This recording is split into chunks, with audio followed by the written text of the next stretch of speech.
waa kanaha hadaalay dirac waxaa jiray oo markino I think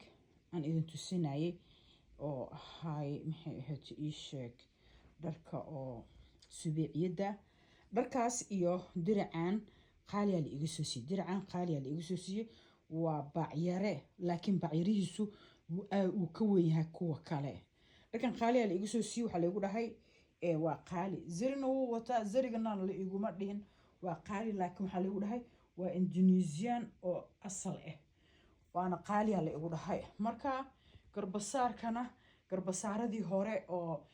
tookadii hore aan idin tusinayay ma ahan garbasaarkan xooga waxa u malaysaa jirmi inuu leeyahay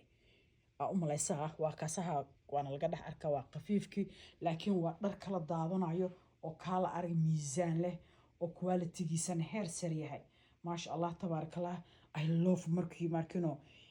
dhexdana uu ka leeyahay shabeelka dhinacyada liishe koonradaasna aaradii shabeelka it is so beautiful and almost the same wujuudido same shabeel ayaa saaran dharkan waa keenay okay dharka kale ka qaalisanaan doonaa oo tookadii hore gabdhaha iga qaatay way ogaayeen laakiin xogaa leerabeed diracan intii la iigu daro baan idinku gudaraa insha Allah biidna Allah